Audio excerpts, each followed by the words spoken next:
chicos, tenemos un tema muy bueno para este episodio y vamos a hablar sobre la economía en general del Ecuador, cómo se comportó este 2025. Hemos tenido variables, venimos de un 2024 donde ha sido un año de recesión económica, fase de estancamiento económico, donde la producción de bienes y servicios, el PIB, el Producto Interno Bruto, que este mismo se mide a través de la producción de bienes y servicios, no creció, donde estuvo un muy bajo crecimiento económico, tanto que tuvimos que obtener financiamientos externos para poder solventar las finanzas públicas y que el gobierno tenga liquidez para hacerle frente o cubrir los gastos corrientes. ¿Qué opinan de esto, chicos? Creo que este 2025 no hubo recuperación económica para nada, eso estuvo demasiado lejos. Ok. ¿Verdad? Más o menos. O sea, dentro de los indicadores del PIB, sí, pero ha existido prácticamente en la práctica. Nosotros vemos un país donde hay bajo crecimiento económico, donde la calidad de vida sigue decreciendo, donde la fuente de, el empleo neto o el empleo pleno sigue disminuyendo. O sea, no ha producido lo suficiente como para mejorar la calidad de vida, por ejemplo.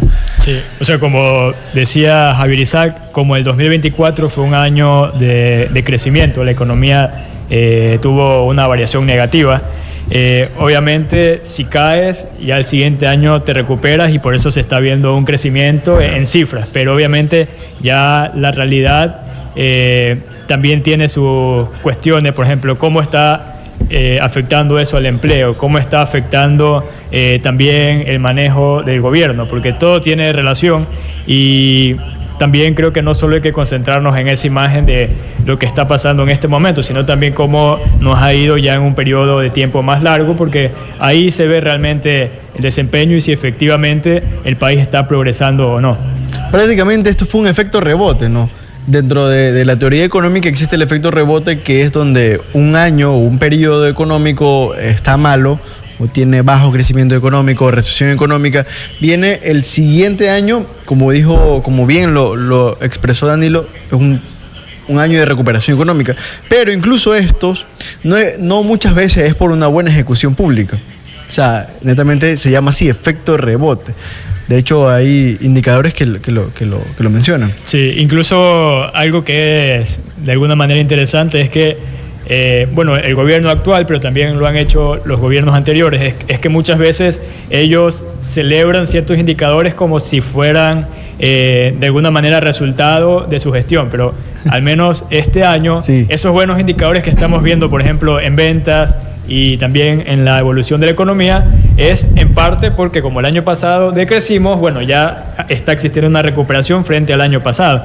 Incluso como el año pasado, los últimos meses del año, septiembre, octubre, noviembre y diciembre, fueron los meses de apagones, seguramente veremos que en este año esos meses tendrán un importante crecimiento en ventas, por ejemplo, claro. En PIB, pero claro, porque nos comparamos con periodos que no fueron positivos.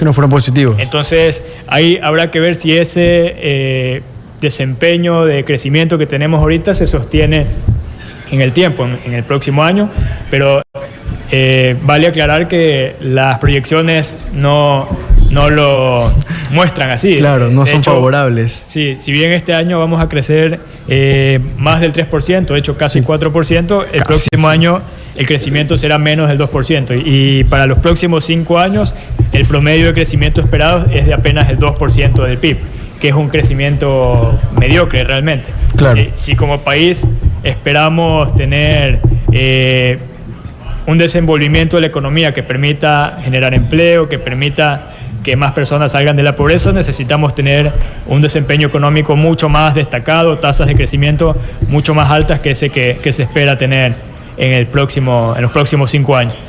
Danilo, prácticamente podemos darnos cuenta, y esto nos da un panorama bastante simple, y es que no existen bases sólidas para haber aprovechado este crecimiento económico en términos del Producto Interno Bruto de casi 4%, del 3, y algo del PIB en este 2025, que aún no termina el año, pero es muy probable de que se cierre así de acuerdo a las proyecciones ya realizadas.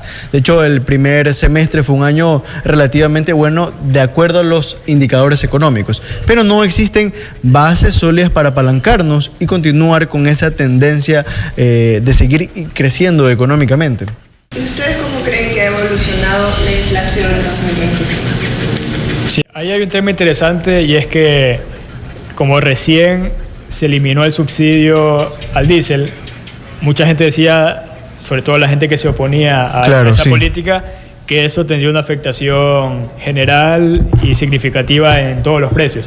Pero bueno, ya están saliendo cifras sobre la inflación de los meses más recientes y meses posteriores a que se implementó esa política, y lo cierto es que no hemos visto que se hayan disparado los precios. Obviamente sí hay ciertos productos, ciertos bienes específicos en los cuales se ha evidenciado un aumento de precios, pero nada demasiado significativo. Entonces, y eso también tiene que ver con el hecho de que Ecuador está dolarizado. Obviamente, tener una moneda de otro país, o lo que es lo mismo, no tener una moneda propia, nos alivia por ese lado, porque los políticos no pueden imprimir y así generar inflación, cosa que sucede hasta hoy en países tan cercanos como Venezuela, Argentina también hasta hace poco, y así. Bueno, es un mal que afortunadamente no sufrimos en este país. El precio de la canasta básica no se ha disparado. El costo de vida en Ecuador es caro, pero si lo comparamos con otros países es barato. Por si hay personas de que son ecuatorianos pero viven en otros países y cuando están aquí dicen, oh, pero aquí todo está súper barato. Ya, pero porque no, saben que aquí realmente hay personas que viven como con $1 diario prácticamente, si lo desglosamos sus ingresos mensuales. Entonces, algo que mencionaba Danilo, que me pareció muy interesante, era del tema sobre la dolarización con el tema de la impresión de dinero. Ahora, conociendo los antecedentes de quienes han administrado el país, lo mejor que nosotros hemos podido tener son 25 años de dolarización, que ya se cumplieron en este 2025. O sea, tuvimos suerte. Prácticamente, o sea, fue una desgracia con suerte, porque en su momento se vivió la crisis económica por el cambio de divisas, después del periodo bancario, o sea, todo fue algo relativamente perjudicial para nivel económico y social del Ecuador. Pero ese punto es muy bueno, porque conociendo los antecedentes, quienes han administrado el país. Claro, ahí por poner o hacer un símil, es como si uno tuviera un juicio y tiene dos opciones de abogado. Un abogado ecuatoriano que uno dice, chuta, aquí hay una alta probabilidad de que sea corrupto, o un abogado estadounidense que uno puede esperar que tenga un resultado más justo, porque bueno, es un sistema de justicia más eficiente. Algo así sucede con la moneda. En lugar de que la moneda la produzcan nuestros políticos, que bueno, ya incluso la experiencia nos ha mostrado que haciendo esa tarea, lo que terminó resultando es que tuvimos la crisis de finales del siglo anterior, pero en lugar de eso, lo que sucede con el uso de la moneda es que estamos utilizando la mejor moneda a nivel mundial, la moneda más utilizada. Todo se comercializa en dólar. Sí. A nivel internacional.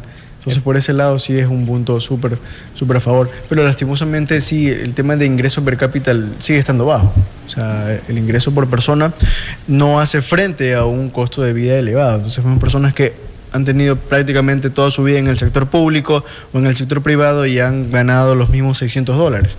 Entonces, los precios sí aumentan, pero no tenemos inflación que sí tienen otros países, porque su moneda se devalúa y los precios se disparan. Y eso pasa porque imprimen más dinero. Entonces, sí es bastante perjudicial. Claro, por ejemplo, Venezuela en su momento también lo hizo Argentina. Entonces, de hecho, en Argentina, cuando fue uno de los países más ricos del mundo, no tenía banco central. Entonces, bueno, no es que es acertado. Pero yo considero que Ecuador no deberíamos tener banco central. ¿O tú consideras que sí? No, habiendo eliminado la moneda nacional, que era el sucre, sí, ya no hay razón para que exista el Banco Central. Pero bueno, se ha mantenido, y más bien el hecho de que exista yo creo que es perjudicial al país, porque, por ejemplo, cada cierto tiempo que hay problemas o que estamos en campaña, los políticos dicen necesitamos que el Banco Central utilice las reservas o que el Banco Central le dé plata al gobierno. Es algo que no debería ser, porque terminaría siendo más mal que bien. Entonces, claro, si no existiera el Banco Central, no tendríamos a políticos buscando o proponiendo ese tipo de políticas que solo terminarían haciendo más daño que bien. Pero prácticamente esas funciones es como delegarla a otra institución. Por ejemplo, el Ministerio de Economía y Finanzas sería un arma de doble filo, por lo que tú acabas de mencionar. Bueno, un ejemplo de un país que está dolarizado como Ecuador es Panamá. Ellos no tienen banco central. Claro. Y las funciones de Banco Central, que sí son necesarias como por ejemplo ser el banco del gobierno, es decir, quien maneja las cuentas del gobierno. Las cuentas nacionales. Lo hace un banco que se llama Banco de Panamá, un banco estatal. Pero al no existir allá un banco central como tal, no existe esa posibilidad de lo que decía antes, de que los políticos traten de usar esta institución para financiarse ellos. Entonces bien podría suceder aquí que se elimina el Banco Central del Ecuador y algunas de sus funciones que sí son necesarias, como decía antes, por ejemplo, la de ser el banco del gobierno, puede ser asumida por algunos de los bancos estatales. Podemos mencionar incluso en el tema del consumo, el consumo estatal. En el 2024, todo el consumo de los hogares, de hecho, viene a ser un gran motor económico que complementa la demanda agregada. En el 2024 estuvo súper por debajo de la línea de lo que se esperaba. En 2023, por consiguiente, y casi en los últimos años antes del 2023 también, de hecho, la pandemia, todo eso hizo que el consumo se mermara. Tuvo fase de recuperación en el 2021, casi a nivel mundial pasó eso con las economías, pero en nuestro país sí es asombroso. De hecho, el Banco Central, a mí me gustan los informes que pone el Banco Central, ¿sabes? Los estudios de investigación que realiza el Banco Central, porque son muy completos. De hecho, hay algunos artículos sobre inclusión económica que es muy difícil a veces de comprenderla, pero es importante de saberlo, que ellos lo han realizado. Lo hacen muy simple de entenderlo. Claro. En ese caso, esa es una de las funciones que sí debería tener alguna institución, y esas podría asumirlas el INEC, que es el Instituto Nacional de Estadística y Censo. Entonces, sí. Es verdad que el Banco Central hace informes súper interesantes. Y proyecciones también.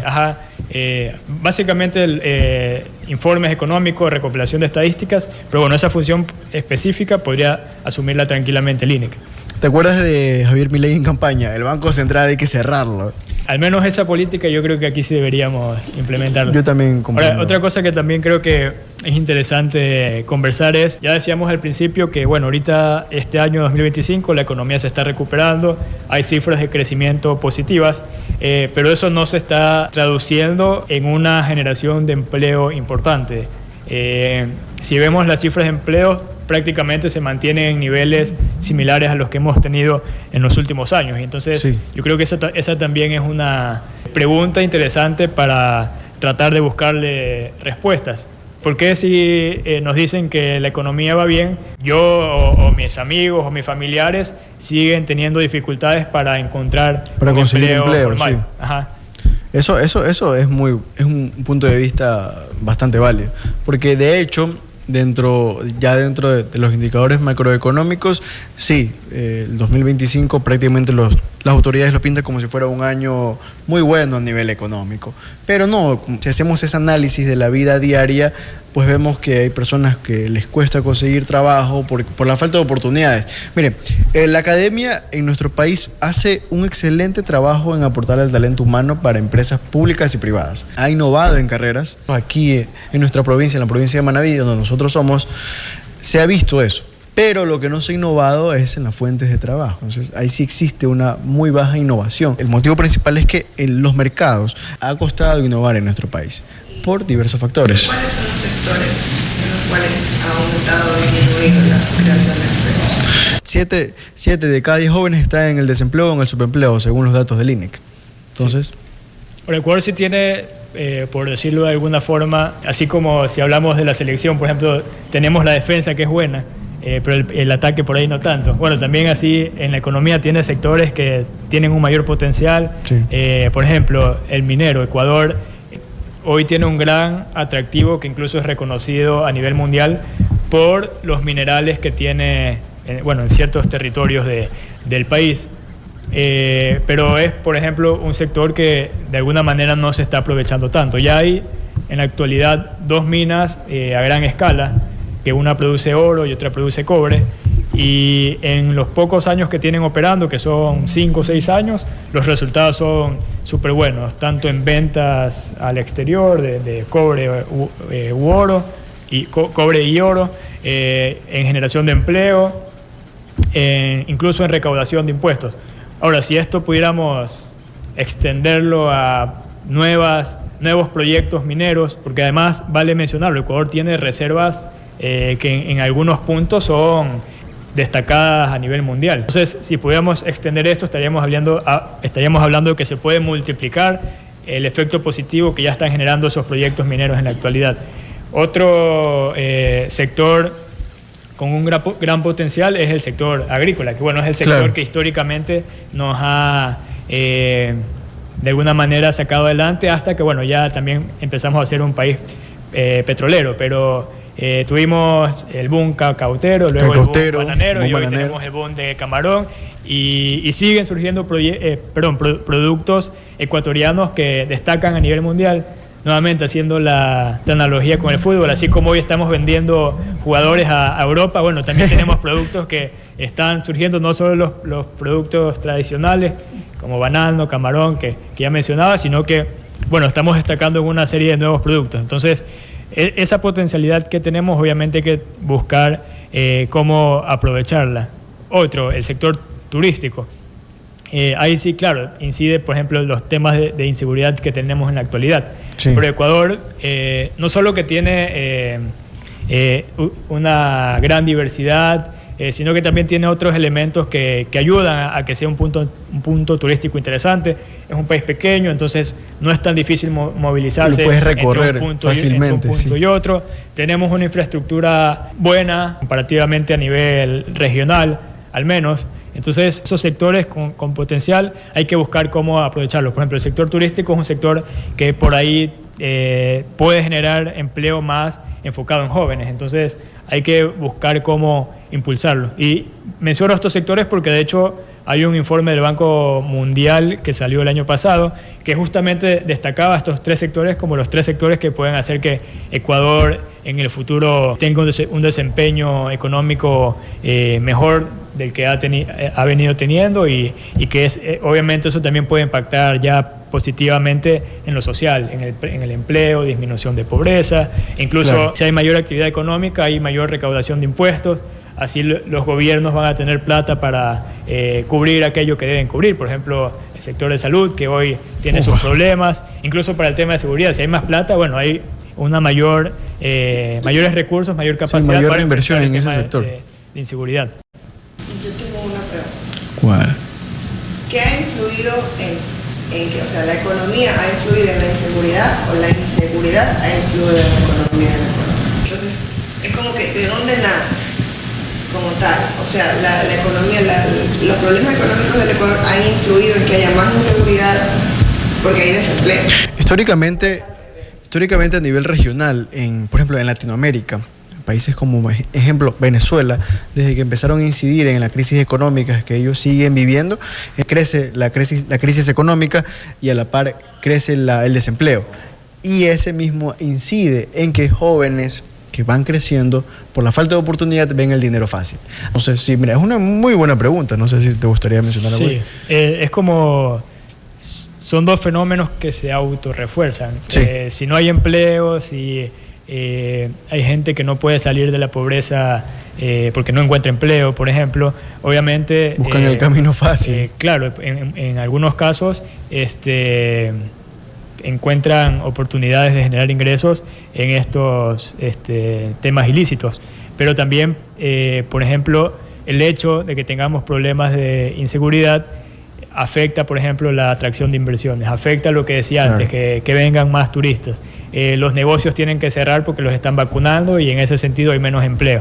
O los negocios tienen que utilizar recursos en temas de seguridad y no, por ejemplo, en invertir o en marketing, etcétera. Entonces son temas que se autorrefuerzan, pero también hay un tema y es que Ecuador tiene en parte estos problemas de inseguridad y de criminalidad también por decirlo de alguna manera, incentivos económicos a nivel internacional, porque buena parte del tema del crimen está relacionado al narcotráfico y bueno, en sí Ecuador es un país sobre todo de tránsito, entonces... Es muy fácil pasarlo. Desde aquí sale la droga que va a Europa o va a Estados Unidos. Entonces, el hecho de que exista esa demanda fuera del país y que, o sea, es un negocio rentable, un negocio ilícito, pero es rentable. El hecho de que sea un negocio rentable porque hay esa demanda y, bueno, por otros factores... termina generando esos problemas a nivel interno. Entonces, es como que una explicación económica para ese problema social. Lo mismo pasa, por ejemplo, con el tema de la minería ilegal, Y esto se relaciona con lo que decía antes. Ecuador tiene grandes dotaciones mineras, oro, etcétera, y eso es también lo que atrae la minería ilegal, que ahorita incluso algunos rentable también. Medios internacionales vienen destacando la fiebre del oro y cosas así, Sí. porque por el hecho de que el precio del oro está alto, bueno, es más rentable, o sea, es un negocio rentable la minería ilegal. Entonces ahí también tenemos una explicación económica para un fenómeno que termina impactando en lo social. Claro, mira, un punto quería resaltarlo antes de que hiciera la pregunta, Daniela, que es muy buena pregunta, la verdad. Lastimosamente, si la falta de oportunidades, una crisis económica puede empezar a erradicar eso. Vemos el ejemplo de El Salvador, un país que estuvo sumergido en la inseguridad por muchos años, por dos bandas delictivas. Lo primero que se solucionó fue el tema de la inseguridad. No tenían muy bajo crecimiento económico en los años que estaban solucionándolo, pero había seguridad. Incluso en la actualidad es el país más seguro del mundo actualmente. Entonces ya se están empezando a ejecutar reformas económicas para hacerlo un país muy rico. En temas de los indicadores económicos, como por ejemplo en el tema del turismo, que es muy importante en nuestro país, está en cuarto lugar actualmente como motor económico del Ecuador. Debería ser uno de los primeros, por toda la diversidad que nosotros tenemos. Claro, justo lo que mencionaba Danilo, no permite de que nosotros despeguemos como un motor turístico a nivel regional, como ser ese referente turístico. Por ejemplo, prácticamente podemos hacer un análisis clarísimo. México lo tuvo en su momento con Cancún y Tulum. Se me escapa una donde digo Luis Miguel, ¿cómo se llama? Acapulco. Me acordé de Luis Miguel. Entonces, el Chao. Ahora, hace poco Cartagena en Colombia, ¿me entiendes? Han sabido impulsarlos. Ecuador es uno de los países más ricos a nivel turístico. Galápagos, la Amazonía, la sierra, nuestras costas que son bellísimas. Tenemos todo. Mujeres que son guapísimas. Puerto Viejo. Puerto Viejo, oye.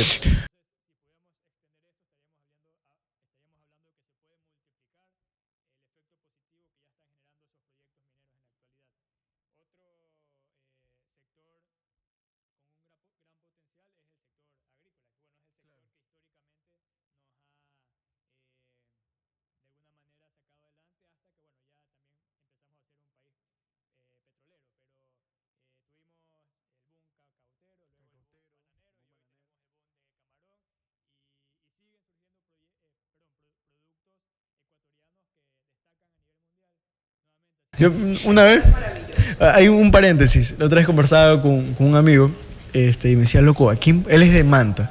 Decía, oye, en Manta se sale y se disfruta chévere. Manta tienen lugares, digo, y Puerto Viejo también tenemos. Me dice, sí, ahorita tienen lugares muy bonitos para salir y todo, pero hay algo que ustedes tienen que en Manta no tenemos. ¿Qué cosa? Ustedes le ponen el himno nacional a las 3 de la mañana y lo bailan. Loco, el puertorriqueño es así, le gusta pasársela bien como sea.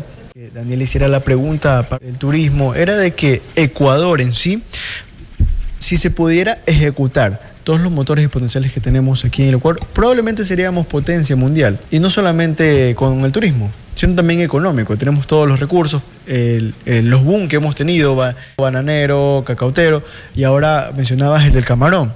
Y aquí algo importantísimo, el camarón pertenece a las exportaciones no petroleras, ¿verdad? Y de hecho, en la crisis del 2020 provocado por el COVID-19, la balanza comercial se pudo sostener en nuestro país ingresando dólares gracias a las exportaciones del camarón y de los mariscos. Imagínate, porque los barriles de petróleo, ¿te acuerdas que incluso salía más barato no tener barriles de petróleo que tenerlos? Porque la producción estaba siendo bastante alta a lo que se podía vender el barril. Entonces, imagínate, son puntos donde juegan ese papel protagónico que viene a ser las exportaciones no petroleras. Danilo, me gustaría mencionarte algo, y sé que tienes un punto de vista súper bueno con esto, es porque a nivel estatal, el único ingreso que hemos tenido desde que tenemos el boom petrolero ha sido el ingreso petrolero a nivel estatal. Y por esa falta de diversificación, por esa falta de ingresos, ahora el Estado ecuatoriano, para poder solventar los gastos corrientes, tienen que acceder o tienen que buscar el financiamiento internacional para poder cubrir esos gastos, porque el ingreso no es suficiente, el ingreso que se tiene. Sí, y por ejemplo, el hecho de que vengamos arrastrando esta problemática, que es de que hay déficit fiscal, es decir, que los gastos sean mayores que los ingresos, y por eso tienes que endeudarte cada año, hacen que hoy, por ejemplo, estemos pagando en deuda vieja miles de millones al año, y bueno, son recursos que hoy no se pueden utilizar en educación, en salud, en seguridad, pero no es esa deuda, o sea, el problema es qué nos llevó a llegar a ese punto. ¿Y cómo se lo está ejecutando? Claro, es como que uno, bueno, en algún momento tuvo un impulso y compró algo con la tarjeta de crédito que eventualmente no podría pagar, y uno esté en el momento actual insultando al banco o diciendo todo esto es culpa del banco o es culpa de la tarjeta de crédito. O sea, el hecho que generó esos problemas futuros fue esa compra impulsiva. Claro. Algo así pasó o ha venido pasando en el país. El hecho de que tengamos este déficit fiscal, gastos más altos que los ingresos, nos obligan a endeudarnos, y el hecho de que estemos sobreendeudados hace que cada año tengamos que destinar harta plata a pagar esa deuda, y bueno, esa plata que se está pagando actualmente no va a temas importantes. Claro. Entonces eso también es una lección de que así como quien tiene compras impulsivas tiene que evitarlas, bueno, Ecuador como país debería evitar seguir teniendo un gasto que está por fuera de sus capacidades actuales. Mira, el tema de la deuda pública sí es importante analizarlo, porque tenemos prácticamente del presupuesto general del Estado, que son 36 mil millones de dólares, en lo que es deuda pública, aquí prácticamente se lleva el 21% del presupuesto general del Estado. O sea, es demasiado, y cabe recalcar de que prácticamente los pagos van directamente a intereses. Entonces es como que es un círculo vicioso que se intenta de cubrir deuda con otra deuda. Y ese 25% representa alrededor de 7 mil millones de dólares. Creo que entre intereses y capital gastamos al año casi 10 mil millones de dólares. Y como tú dices, lo que conseguimos de deuda es para pagar deuda vieja. Entonces es un círculo vicioso del que no podemos salir. Pero para salir de este círculo vicioso no vamos a salir yendo a quemar el banco. Claro. Tenemos que salir evitando esas compras impulsivas, ordenando la casa, ordenando el presupuesto. Claro, incentivando también la inversión extranjera directa. Claro, entre más actividad económica haya, más ventas, mayor crecimiento económico, también se genera mayor recaudación. Sí, a mayor recaudación, a mayor producción, pues mayor fuente de empleo por la demanda que se tiene actualmente de mano de obra. Es que se puede tener de mano de obra. Fuera bueno que actualmente tuviéramos demanda de mano de obra. Chicos, una pequeña reflexión o un pequeño análisis de lo que conversamos en esta tarde, ya casi noche. Sí, bueno, yo diría que tenemos este problema de falta de empleo. Seguramente muchas personas que nos están escuchando lo viven, o si no lo viven ellos directamente, lo vive algún familiar, algún conocido. Yo lo vivo también con amigos, etcétera. Pero bueno, ¿qué necesitamos? Necesitamos mayores empresas, mayor inversión. Entonces, lo que tenemos que plantearnos como país es cómo hacer que haya mayores empresas, cómo hacer que haya mayor inversión. Esos son, yo creo, los debates que debemos plantearnos los ecuatorianos para poder resolver este problema estructural que tenemos de falta de empleo y todas las consecuencias negativas que esto tiene, que ya también las hemos conversado. Que hablo por mucha gente, pero sé lo que se vive el no tener empleo. Claro.